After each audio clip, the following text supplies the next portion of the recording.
Hey there, tappers! Welcome to our creepy cryptid happy hour. Wow, I'm surprised it took me one try. Yeah, that was pretty good. Hey, there you go. Yeah, I'll take it. Well, we aren't drinking yet, so that's probably why.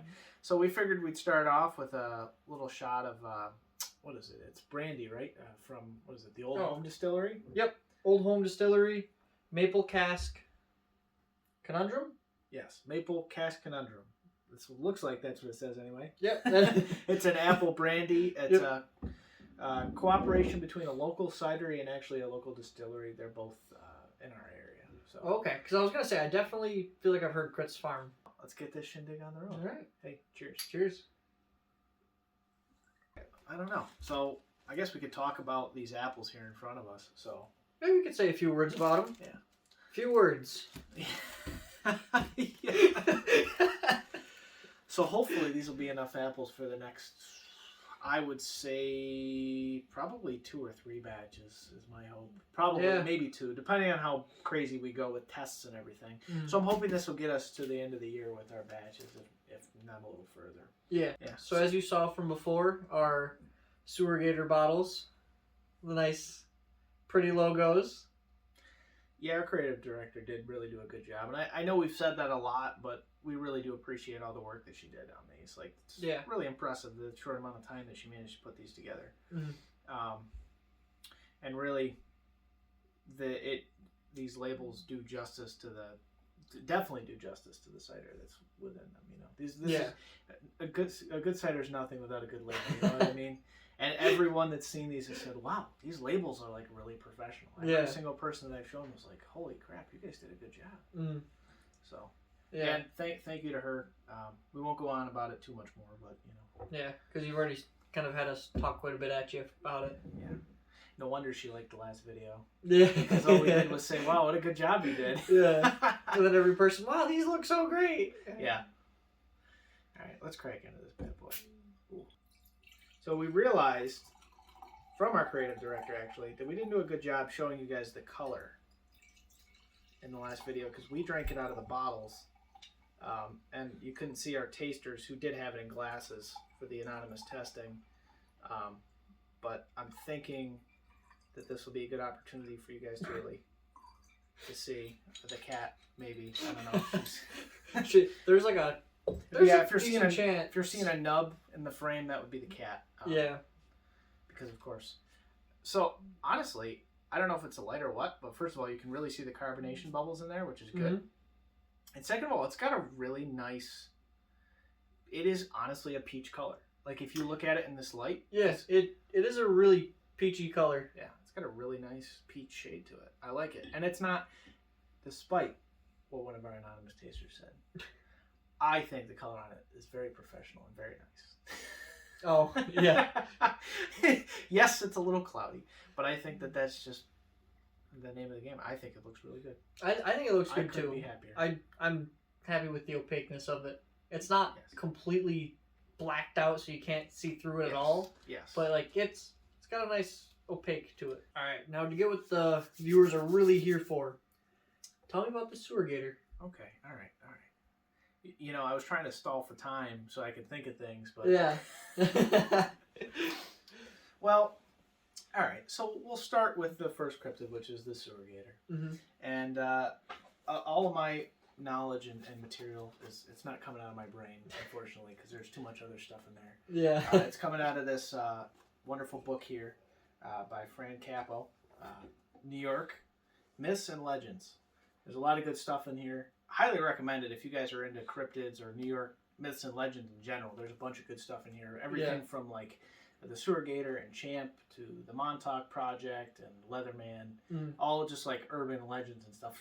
So not just cryptids. It's really a good source for that kind of stuff. I wanted to make sure that I had the setting and the time place, or the setting and the time correct. So it obviously, when you think Sewer Gator, at least most people think New York City. And that's correct. That's for good reason, I would say. Yeah. What they don't probably realize is, so if I ask you what time period you think that was from, the Sewer Gator, when do you think that story originated? Want to say, wasn't it like the 70s? Or was it 50? Or no? So much earlier. Oh, Could have been the 20s? No.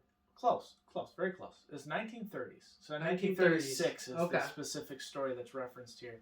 And it's Harlem, which at the time was a very Italian neighborhood. There's a lot of Italians and Irish in that neighborhood. And Yeah. the cat, for some reason, decided that the apples were very interesting.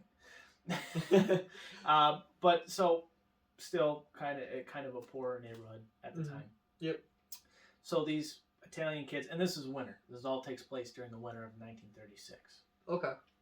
So these kids were playing in the snow. They were shoveling snow, actually, for a neighbor, if I'm not mistaken.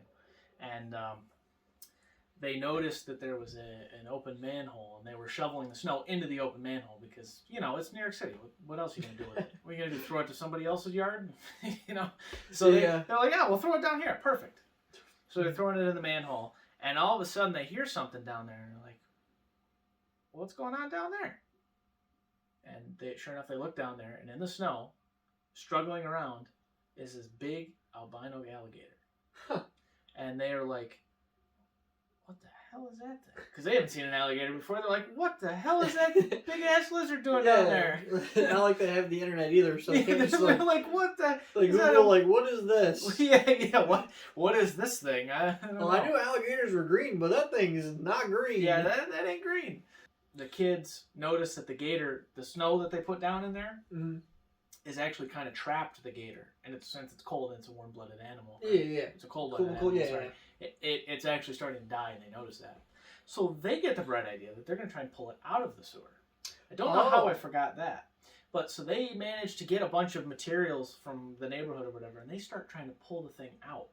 Now, I can't remember exactly if by this point it's dead or if it's just very, very, it's just doesn't have the energy because it's a cold-blooded animal. Yeah, a very basically cold forced into hibernation. Yeah, so it was not, regardless, it wasn't struggling very much. And they managed to pull it out of the sewer. And of course, at that point, the thing was like, what the hell is going on? So it starts getting, uppity is not the right word, but not very happy that it's out of the sewer. Yeah, it's getting pretty aggressive. At this point, the cops were there, and they started shooting at the thing. And they did kill it. They were successful in killing it. And that is the only substantiated report of their, an actual, and again, it's from the 30s, so we say substantiated, but that's the only, story that has any real, evidence to back it up. There's police reports and stuff Really? like that. I've seen things up to, I'm pretty sure, the 1980s where they've been seeing them. Well, so they've been seeing them as 80s plus. Seeing them is one thing. So people have been claiming that they've been seeing them in the Hudson River.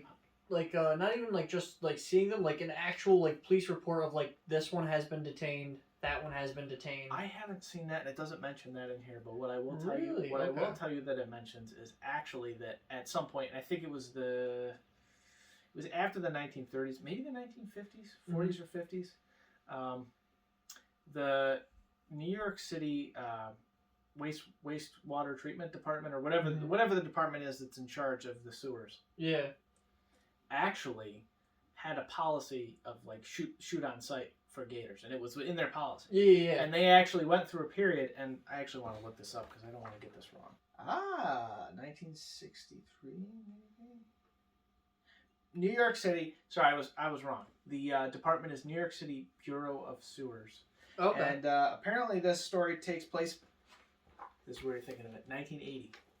Oh. So this is when I guess they really started to ramp up their patrols and the shoot on sight deal with the alligators. Yeah. I would also like to say that one of the contentious parts of the story that I mentioned, the 1930 story, is that it's not initially stated in the story that the gator was an albino gator, and some people actually believe that was something that was added to the story because that's the legend. The New York City gator is an albino. Well, gator I mean, sorry to cut you off, but it makes sense that it would be an albino gator because of the lack of sunlight and other things it would be getting like that. Where it's one thing that they've noticed where certain gators, if they're born and raised without sunlight, they won't have proper scale/skin pigmentation. Most of them will actually end up being blind because in such dark environments, they really can't use their eyes to begin with. So that is actually quite common for things that are raised in darkness Sure. to have little to no pigmentation, if not translucent, and then useless eyes. Yeah, no, that makes sense. Yeah. I just wanted to make that clarification because I don't want anybody to be like, well, actually, because again, the original story doesn't actually say anything about it being an albino. Yeah. But yes, scientifically speaking, it makes sense for that to be the case. I would also say, so in the 80s, like you were saying, the New York City Bureau of Sewers, they have to have fancy names for things.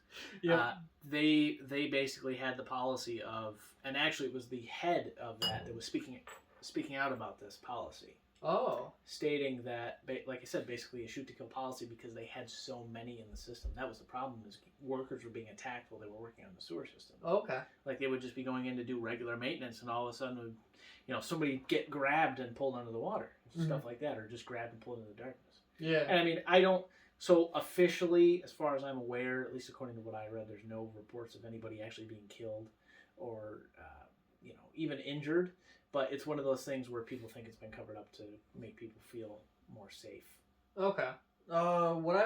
Things I've read about the sewer gators is that they've all been rather small. That too. Like there's a lot of the legends are saying like, oh, it's like this is an 8-foot, 12-foot gator that like the man-eater gators, where then like a lot of the reports I've seen have actually been like at max they'll be about like 4 feet long, like so they're really small. They're timid because they've never actually really seen the light, and like reports that way. And some have even said like the gators are odd because even some of them won't be albinos and they won't be blind. So it's as if they've grown seeing, like being out in the sun and everything like that, and then kind of migrated to the sewers, which is a big like question mark people have. But a lot of the things I've seen, like even I think till very recently, like within like 2000s, they've had reports of like a gator showing up somewhere in New York City. Still small gators, but just that they've appeared. So, two things. To address the small gators, there's a reason for that. And for 90% of the sightings, this is the case.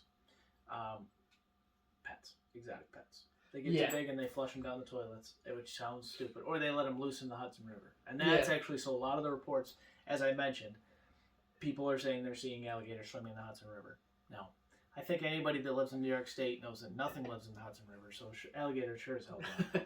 You can't even eat the fish out of the Hudson River. So, all that is somebody's letting them go in the river because they had them in the city. They're like, oh, this is a cool pet. And it gets too big, and they're like, well, what am I going to do? They probably drove like 20 minutes out of the city, let it go, and then it probably swam right back into the city. Because it's warm in the winter. They can't survive outside. Downstream as well. Absolutely. So it probably just like floated downstream in the summer, and then once it started getting cold, it migrated into the sewers probably, just because sewers are warm. Yes. You might think like, oh, it's winter, it's going to be really cold down there. Not necessarily. Like, no, that's actually what they're saying, is that's the theory why they would be going to that environment, because it's so warm. It stays a pretty constant, like warm, not quite like Florida temperature year round, but pretty high temperature. So the other thing that I wanted to add to kind of, I don't want to say add some skepticism to that while they're all small. A lot of them are, but the specific case that I was talking about in the 1930s, the gator that they found, and this is there's I can't remember if there's photographic evidence, but there's several eyewitness reports, including a shopkeeper where the boys actually brought the carcass, and then the police officers as well. The gator was 100. Okay, so it was underweight. So it was hold on. Yeah, so it was an 8-foot gator, which usually those weigh about 300 pounds according to this. But this one only weighed 125 because they weighed it. Of course they weighed it. You're going to want to see like, this thing was big. So it was underweight, which likely means it probably wasn't doing very well. Yeah, it was probably starving because like it only really has rats to eat. It doesn't have like large fish or like wild game. But here's the thing that gets me about this. So this is the 1930s. Yeah. as far as I'm aware, as far as I can think at least, the exotic pet sale industry was not as big back then. I would argue it was probably bigger. Really? Oh yeah, because like the thing is like the wild pet sale currently is probably decently large, but it's highly underground. True. Back fair. then, they didn't really care, or they cared, but they didn't know as much about like ecological things. So like someone in New York would buy gators with no problem, and kind of things of that nature. So it's like there's been, I think, some reports. I think most have been proven false that people would like win them at fairs. Like that's an interesting one. That'd be a lot better than a goldfish. I would take a baby alligator of a goldfish. It'd probably live a lot longer too. Well, that's the problem. It lives a lot longer. Gets a lot bigger. Yeah. Where are you gonna put it? The river. In the bathtub with the bathtub jet. Like I said, this is kind of like, they call it the Big Apple, but this is like one of the quintessential stories that all New Yorkers are like, oh yeah, the sewer gators, of course, yeah. That and the Rat Kings and Ratzilla. That's like the only other. That's like the it's a more modern thing, but the gators were it for a long time. Yeah, which is really wild. Yeah, just because it's such a dense metropolitan area, you would never expect an animal like that. No. So what's our final take on the sewer gator? Like, how plausible do we think it is that it's a real thing? And like, if it is a real thing, what do we think it is? You can go first. Oh, okay. Like, take on like plausibility of it. Yeah, plausibility, and like, if it is real, what do you think it is? Like, so with some cryptids, it'd be like, is a case of misidentification. Okay, so or something like that. Yeah. Okay. Or like what situation would lead to people seeing this, or that kind of thing. I would argue that the sewer gators completely real. Especially back in the day, potentially even now. Definitely an over-exaggeration, though. I feel probably every gator that we've seen in the city has been like 4 feet or less. So like really just small baby gators, ones that can survive from only eating like rats. Because large gators need large game. Sure. And manhole covers, there's no way they're climbing up a ladder to push a manhole cover over. Yeah. Like, there's no way they can do that. Yes. Well, so I'd say true, but exaggerated. Like, when you go on a fishing trip with the boys, you might catch a little minnow, but when you go home to tell your other friends at work, I caught a fish this big.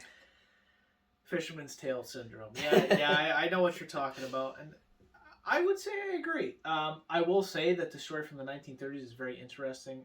My theory, especially after the conversation that we just had, you actually managed to change my mind a little bit. Oh, okay. So what I'm going to say is that every sewer gator that has been seen, in all likelihood, is obviously not native, didn't come in as a baby from like on a ship, which was actually the theory for the one from the 1930s. That it came in, it basically hitched a ride on a ship from Florida or that area. I would also like to say neither of us are alligator experts, neither of us are ship experts or anything. Yeah. We're just, giving our 2 cents on these things. Yeah. But I would say that there's a good chance that it was an exotic animal that somebody kept, and maybe they were just able because of the times to keep them a little bit longer. So this thing got big. Yeah. But this same eventual thing happened where they were just like, well, we got to get rid of it, so they let it go in the Hudson River. Yep. And so those are the most confirmed sightings. Those are when most people see them, is when they're in the Hudson River swimming. Oh, okay. That's actually when 90% of the people are like, what is that? Is that a fish? Oh my God, it's an alligator. Is that driftwood? Yeah. Is that driftwood? It just snapped out of a bird? What? So I would say that there's a good chance that it's mostly just exotic pets let loose. Yeah. And then they go to the sewers because, like you said, 1, it's downstream, and 2, it's nice and warm. So cold-blooded animals naturally go, well, this is a warm place. It's getting cold. I don't want to be cold. I'm going to go in here. Yeah. But alligators also are not known for hibernation. So, when they get cold, they just kind of die. Yeah, it's either get warm or die. Yeah. All right, so what we've got is our Pukwudgie Peach Blues. Pukwudgie is actually my favorite. I think I've said this a couple times by now. The point doesn't go any... It's not any less important than what you say. You know what I mean? And I will also say, I would like to add that this always seems to happen to me. This was the flavor that I was least sure about. Not that I thought it was going to be bad, but I was like, I haven't tried this before. I don't know how well the peach and the blueberry are going to mix. Mm-hmm. This is the best one. Everybody's like, oh my god, this is so great. Do you have any more of this? Yeah. Every single person that tried it was like, this is the best one. I'm like, are you freaking kidding me? I made the peach tea because that was the one that everybody was like, man, I'd buy that. And now everybody that tried it this time was like, man, this peach blues is really, really good. I was like, well, damn, I guess I made a lot of it. Yeah. Oh my god. I don't know if you've had the same experience, but literally that's exactly what's been happening to me. And I'm like, I haven't been able to give enough away to friends and family yet.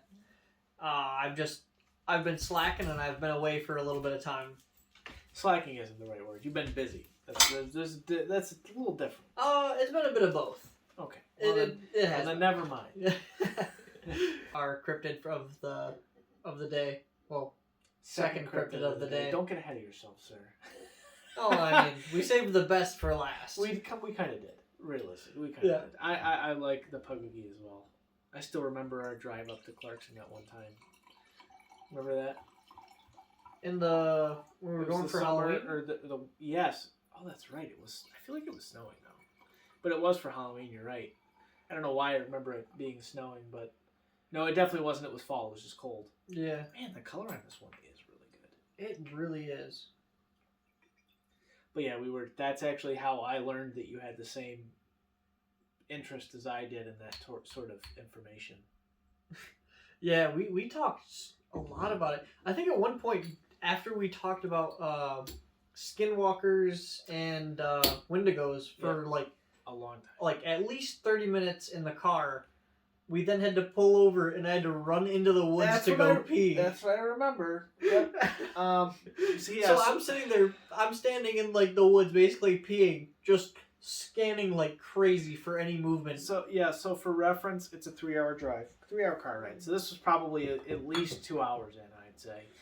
So we were dead in the middle of the Adirondack wilderness. It's not a national park, but it's a pretty big wilderness area. There's not much around. About as scary as you can get. I mean, thankfully, I think we were not across from a house, but we were near a house, relatively speaking, if I'm not mistaken. Down the road a little ways. We're probably like half a mile away from a house.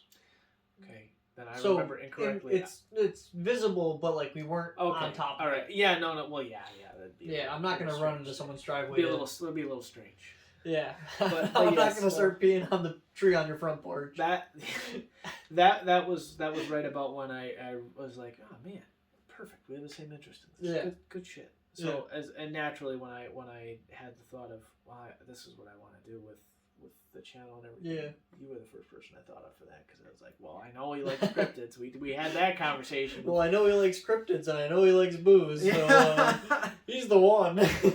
Yes, sir. Yeah. You sure are. So cheers. Yeah. We take a sip. Yes. And then I'm going to start talking about the Pukwudgies. Sounds good to me.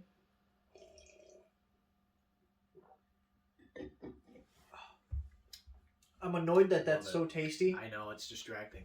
And like, I can still taste the alcohol. I definitely taste the alcohol in it. Okay, I'm sorry.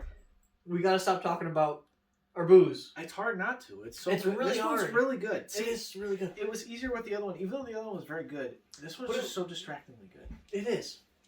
But regardless, probably one of my favorite things about Pukwudgies is in the beginning, like when we really started to like interact with them and when they were more prevalent, is they didn't like they liked people mainly because they thought we were neat. Wait, hold on. Back up. What do you mean they thought we were neat? They're like, wow, look at these creatures. They're neat. They're like, oh, this. It's like look at them. They're building a house. That's interesting. It's like how we look at an anthill and go, man, that anthill looks really big. I wonder, those ants are pretty neat, all the cool things that they're doing. Yeah. Not like, oh, these guys are smart, or like, though they got cool tools, or like, oh, you guys are stupid, but you're kind of interesting. Yeah, well, the thing is, like, Pukwudgies, they gain most of their information about them that we have is from the Native Americans. Is it a specific tribe, do you know? Because I was trying to find that out. And that I have no idea. If any of our devoted listeners know, feel free to let us know in the comments. I'm wondering, because it's northeastern mostly, correct?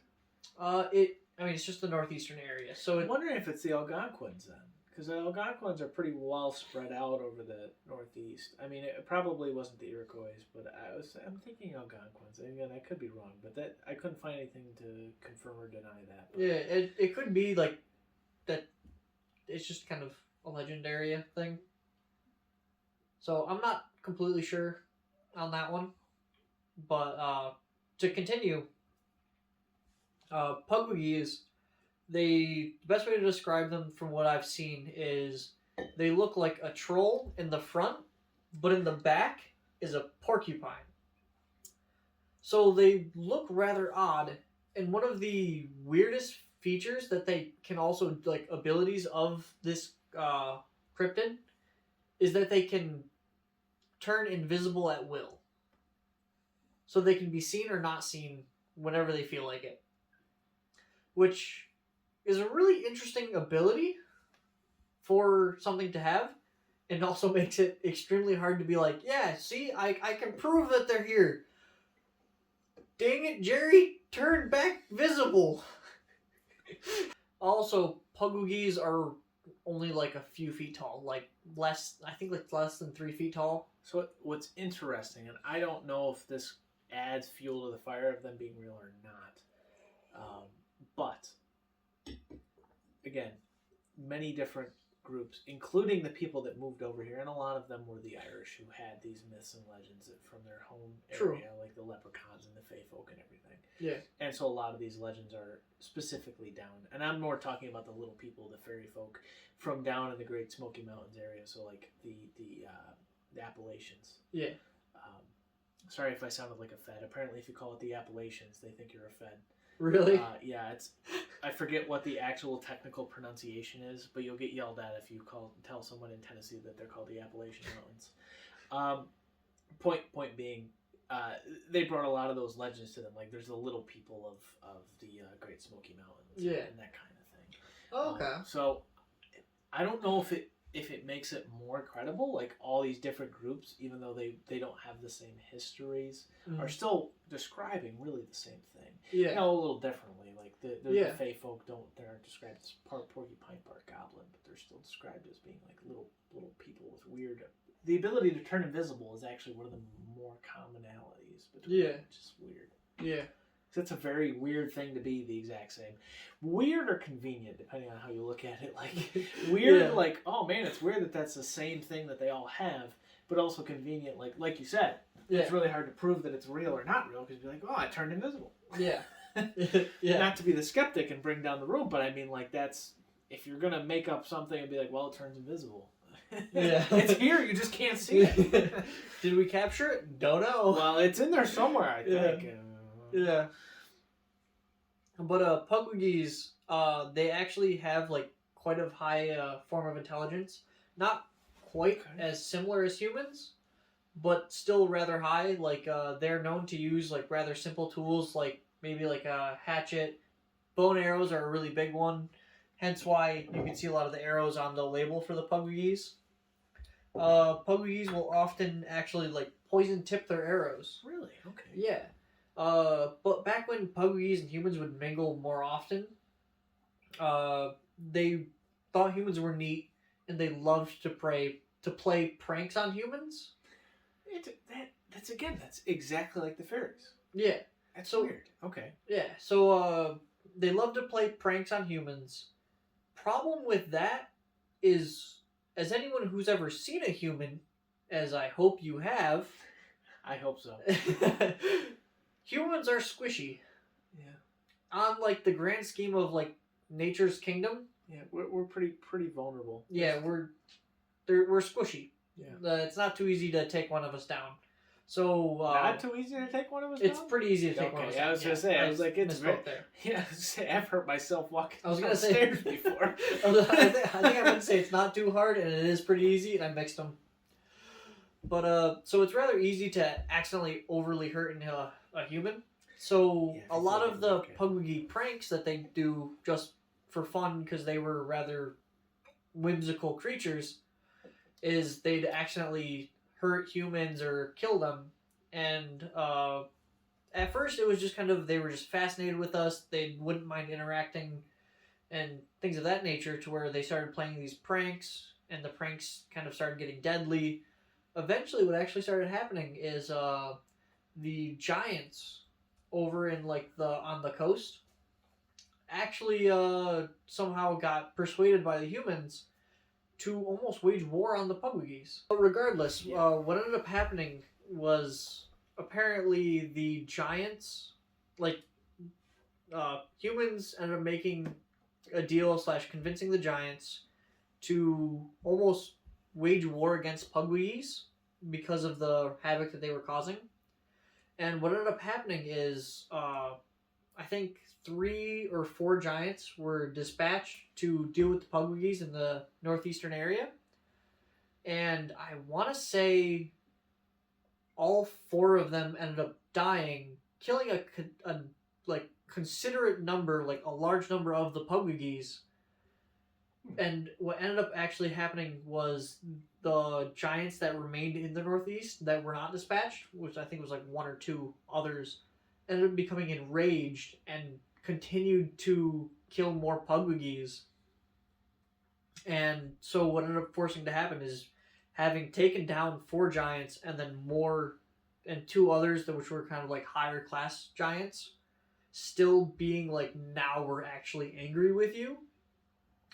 After having their tribes, I guess tribes you could call Pukwudgies, sure, or having their numbers decimated, basically went into hiding. And so so now, like, after the Great Giant War, they are extremely timid, scared, and rather aggressive with humans. But I'm glad I was able to talk about that they're tricksters, turn invisible at will, and the giant war. Those are the main 3 things that I wanted to kind of discuss and kind of talk about. So, you know what? And this isn't just to humor you, Tyler. I think there's a very good possibility that they're real.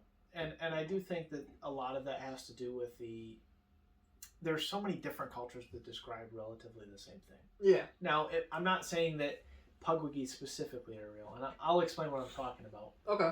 In a second here. Tread carefully. But the idea of a creature similar to the Pukwudgie that are mischievous, they tend to, not torment, but, they play pranks on humans. Yeah. It's very common between multiple cultures that never even really had contact with each other.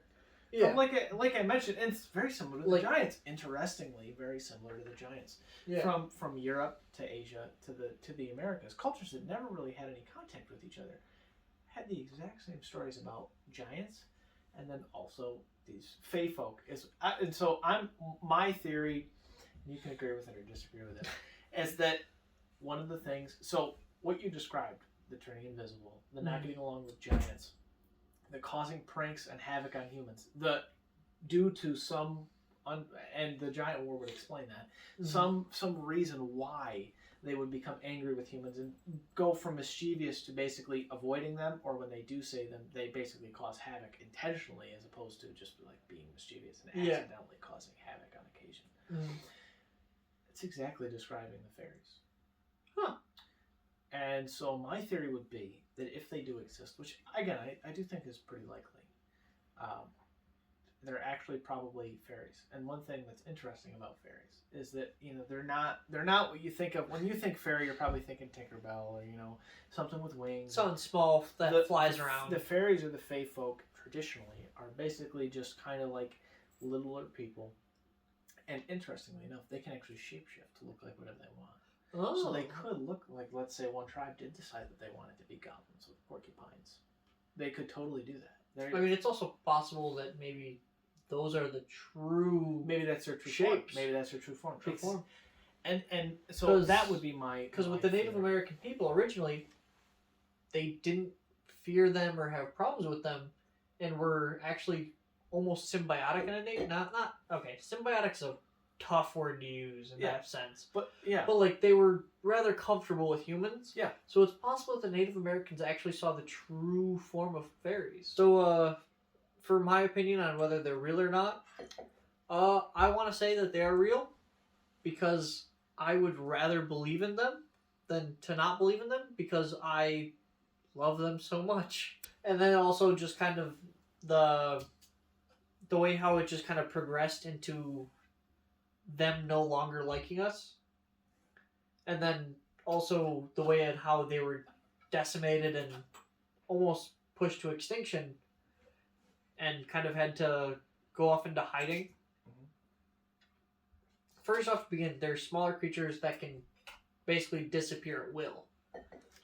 And then upstate New York and even in various forests throughout the northeast, it's really easy to hide in some of those areas.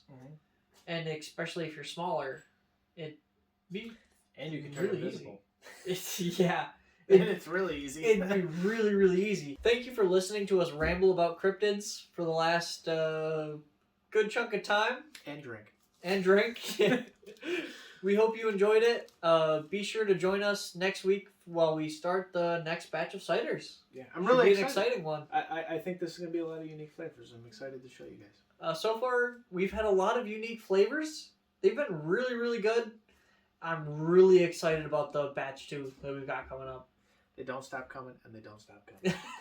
And they don't stop coming. I hate you sometimes. I had to do it. It popped into my head, and I was like, I have to. Alright, I think we're good now. What do we do for the outro?